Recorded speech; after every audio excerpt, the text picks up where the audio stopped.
নমস্কার বন্ধুরা, welcome to এসটিউনিক sports. বন্ধুরা, এই ভিডিওটা হতে চলেছে ফুটবল আপডেট নিয়ে, ট্রান্সফার নিউজ নিয়ে, যেখানে ইস্ট বেঙ্গলকে নিয়ে বেশ কিছু বড় আপডেট শেয়ার করার রয়েছে। একজন প্লেয়ারের সঙ্গে যেরকম দীর্ঘমেয়াদী চুক্তি হচ্ছে, তার সাথে সাথে শিবিরে কিন্তু বেশ কিছুটা সমস্যা তৈরি হয়েছে, সেই নিয়ে আপডেট শেয়ার করে নেব। খুবই ইন্টারেস্টিং ভিডিও হবে, শুরু থেকে শেষ পর্যন্ত দেখো। আর ভিডিও ভালো লাগলে সকলে একটু লাইক শেয়ার করে দিও।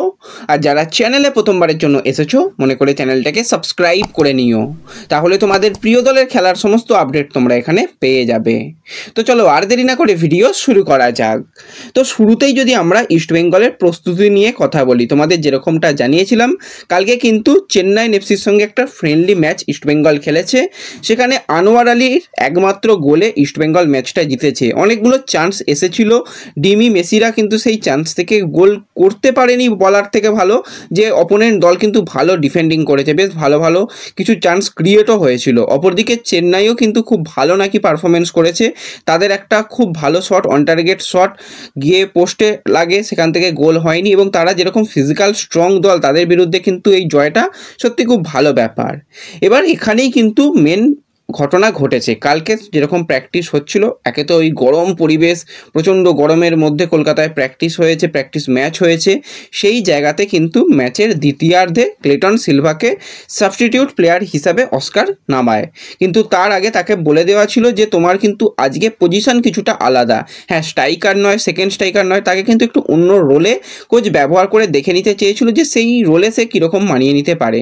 কিন্তু সে জানিয়েছিল যে আমি কিন্তু আমার পছন্দের জায়গাতেই খেলবো এবং আমি আমার মতন ভালো খেলার চেষ্টা করব।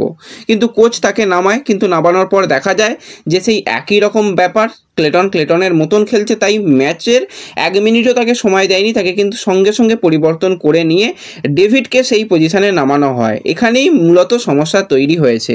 দেখো, ক্লেটনের পারফরমেন্স এই সিজনে তো খুবই খারাপ, কিন্তু ক্লেটন যা ইস্টবেঙ্গলকে দিয়েছে, সত্যি অনেক কিছু দিয়েছে। একজন অন্যতম সেরা প্লেয়ার কিন্তু লাস্ট কয়েকটা বছরে বিদেশি প্লেয়ারদের মধ্যে ক্লেটন অবশ্যই। কিন্তু এই সিজনটা ক্লেটনের জন্য একদমই ভালো যায়নি। টোটাল 25 ম্যাচে নামের পাশে মাত্র 2টো অ্যাসিস্ট। তো কোচ তাকে রাখতে চাইছে না এবং পরের সিজনে ক্লেটনও ইস্টবেঙ্গল দলের সঙ্গে কন্টিনিউ করবে না। হয়তো ফুটবল জীবন থেকেও ক্লেটন অবসর নিতে পারে বলেই শোনা গেছে।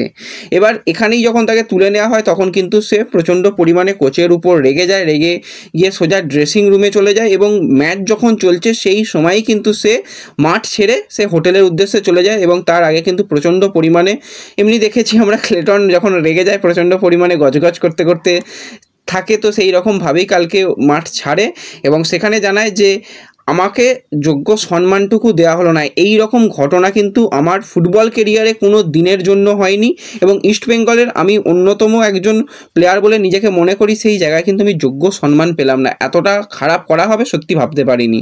এটা কিন্তু বলেছে সোজা টিম হোটেলে চলে যায়। এবার সামনেই সুপার কাপ এসে গেছে, তাকে সুপার কাপের জন্য পরিকল্পনার মধ্যেও রাখা হয়েছে, তাকে রেজিস্টারও করিয়ে নেওয়া হয়েছে। কিন্তু কোচের সঙ্গে এই যে ঘটনাটা ঘটলো, এটা কিন্তু মোটেই খুব একটা ভালো নয়।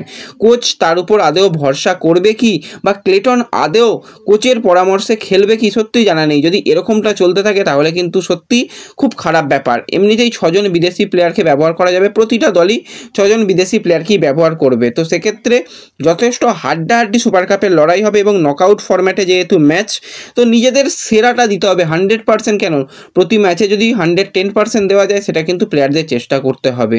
কিন্তু এই জায়গায় যদি এরকমভাবে চলে তাহলে কিন্তু জিনিসটা একদমই ভালো নয়। শুধুমাত্র ক্লেটন নয়, তাছাড়া আরও এক বিদেশির সঙ্গেও নাকি খুব একটা ভালো সম্পর্ক যাচ্ছে না অস্কারের, এবং সেই বিদেশি প্লেয়ারের সঙ্গেও বারবারই কথা বলা হচ্ছে এবং সেটাও ভালোর দিকে যাচ্ছে না। তো ওভারঅল দেখতে গেলে এই জায়গাটায় কিন্তু প্রচণ্ড সমস্যা তৈরি হয়েছে। হ্যাঁ, আমরা জানি সামনে অনেক কিছু চেঞ্জেস আসছে, বিদেশি প্যানেলটা পুরোপুরি পরিবর্তনও হয়ে যেতে পারে, সেই রকম ইঙ্গিত রয়েছে। কিন্তু যেটা সামনে রয়েছে টুর্নামেন্ট, সেই টুর্নামেন্টটায় ভালো কিছু করার জন্য অস্কারের উচিত একটা ভালো বাঁধন, এই টিমটার মধ্যে যদি ভালো বাঁধনটাকে রাখতে পারে অস্কার এই শেষ মুহূর্তে, তাহলে ভালো কিছু করা যাবে। কিন্তু এরকম যদি বাঁধন ছেড়ে যায় তাহলে কিন্তু সেটা দলের জন্য একদমই ভালো নয়। এমনকি যারা রিজার্ভ বেঞ্চে রয়েছে, এমনকি ড্রেসিং রুমের জন্য এই পরিস্থিতিটা কিন্তু একদমই ভালো নয়।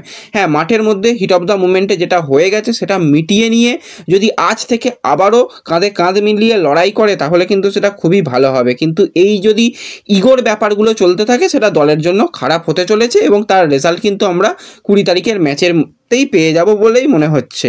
তো ব্যাস এই ব্যাপার নিয়ে এই আপডেটগুলোই রয়েছে। অনেকে অনেক রকমভাবে হয়তো বোঝানোর চেষ্টা করবে ব্যাপারগুলো, কিন্তু যতটুকু আমাদের কাছে আপডেট, যতটুকু প্র্যাকটিস থেকে কালকে আপডেট এসেছে সেগুলোই তোমাদের সঙ্গে শেয়ার করলাম। আশা করি ব্যাপারটা বুঝতে পেরেছো।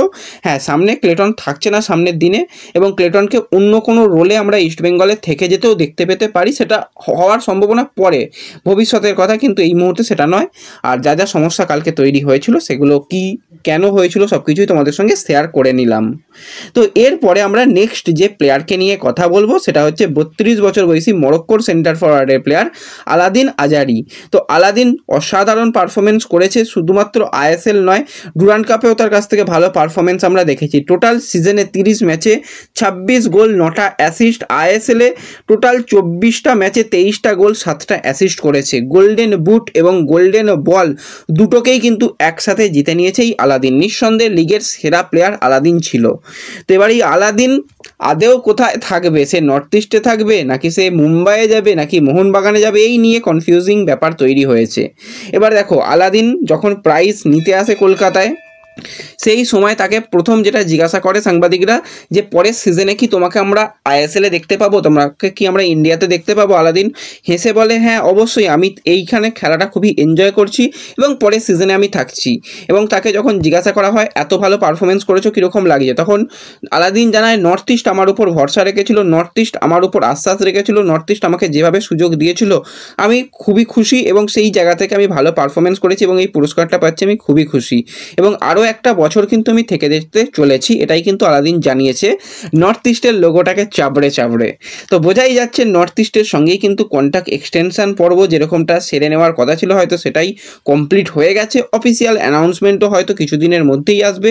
শুধুমাত্র আলাদিন নয়, তার সাথে জিতিন এমএসের সাথেও কিন্তু চুক্তি বাড়িয়ে নেওয়ার জন্য একদম চেষ্টা চালাচ্ছে নর্থ ইস্ট। শেষ মুহূর্তে অফিসিয়াল হতে হয়তো আর কিছুটা সময় লাগবে, অফিসিয়াল হয়ে গেলে তোমাদের অবশ্যই জানিয়ে দেব। এবং এর সাথে সাথে আইএসএল চলাকালীন আমরা একজন প্লেয়ারকে নিয়ে আপডেট তোমাদের বহুদিন আগেই শেয়ার করেছিলাম যে এই প্লেয়ারকে কিন্তু ইস্টবেঙ্গলের নজরে রাখা উচিত, প্রয়োজনে তাকে টার্গেট করে তুলে নিলে ভবিষ্যতে কিন্তু দল গঠন অনেক ভালো হবে। তো প্লেয়ারটা হচ্ছে 20 বছর বয়সী মণিপুরের একজন রাইট ব্যাকের প্লেয়ার টেকচাম অভিষেক সিং। রাইট ব্যাকের প্লেয়ার হলেও কিন্তু সে লেফট ব্যাকেও খুব সুন্দর পারফরমেন্স করতে পারে এবং এই সিজনে পাঞ্জাব এফসির হয়ে যে ডিফেন্ডিংটা করেছে, শুধুমাত্র এই সিজন নয় এর আগের সিজনেও ধারাবাহিকভাবে কিন্তু অভিষেক নিজের নামের সুবিচার করেছে এবং যথেষ্ট ভালো করেছে এবং ভালো পারফরমেন্সের দরুন কিন্তু সে জাতীয় দলের কিন্তু ডাক পেয়ে গেছে। তো রাইট ব্যাকেও খেলতে পারে, লেফট ব্যাকেও কিন্তু খেলতে পারে, লেফট মিডফিল্ডারেও খেলতে পারে, প্রয়োজনে 3 ডিফেন্সে গেলে সেন্টার ব্যাকেও খেলতে পারে। বয়স 20, উচ্চতাটা যথেষ্ট ভালো, বডি স্ট্রাকচার ভালো, কোয়ালিটি প্লেয়ার এবং নিঃসন্দেহে সে ভালো করে এসেছে। এবার এই পাঞ্জাবের এই প্লেয়ারকে নেবার ব্যাপারে অনেক ক্লাবই চেষ্টা চালাচ্ছে এখনও, যেহেতু এখনও কোনো ক্লাবে অফিসিয়াল সিগনেচারটুকু হয়নি। ট্রান্সফার উইন্ডো ওপেন হলে সেই সিগনেচারটুকু কমপ্লিট হয়ে যাবে। 2026 সাল পর্যন্ত চুক্তিবদ্ধ প্লেয়ারের সঙ্গে কিন্তু অনেক দূর কথাবার্তা এগিয়ে নিয়েছে ইস্টবেঙ্গল। ট্রান্সফার ফি নিয়েও নেগোসিয়েশান কমপ্লিট হয়ে গেছে। অ্যাডভান্স লেভেলে কিন্তু এখন কথাবার্তা বলছে, শুধুমাত্র সময়ের অপেক্ষা। সব কিছু ঠিকঠাক থাকলে পরের সিজনে লাল হলুদ জার্সি পরতে চলেছে এই পাঞ্জাবের ডিফেন্ডার। তোমাদের ফেসবুক পেজে রীতিমতন একটা হিন্টস দিয়ে রেখেছিলাম, সেই ব্যাপারটাকে নিয়েই কিন্তু আরও ডিটেলে আলোচনা করলাম। কথাবার্তা অনেক দূরই এগিয়ে গেছে। এবার দেখো, ট্রান্সফার মার্কেটে অনেক কিছুই ঘটতে পারে। তো এই মুহূর্তে পর্যন্ত ইস্টবেঙ্গল ঠিকঠাক জায়গাতেই রয়েছে এবং এই ডিলটা হলে সেটা কিন্তু সম্পূর্ণ ক্রেডিট যাবে থাংবয় সিংটোর উপর। সে নিজস্ব দায়িত্বে কিন্তু এই ডিলটাকে ক্র্যাক করার জন্য চেষ্টা চালাচ্ছে।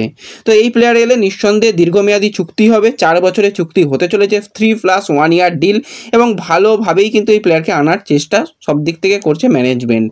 তো এই প্লেয়ার এলে নিঃসন্দেহে ভালো একটা সাইনিং হবে ইস্টবেঙ্গলের জন্য। তো ব্যাস এই ভিডিওতে এটুকুই আপডেট শেয়ার করার ছিল। ভিডিও ভালো লাগলে সকলে একটু লাইক শেয়ার করে দিও। চ্যানেলে প্রথমবারের জন্য এলে চ্যানেল সাবস্ক্রাইব করে নিও। তো দেখা হবে পরবর্তী ভিডিওতে। ধন্যবাদ।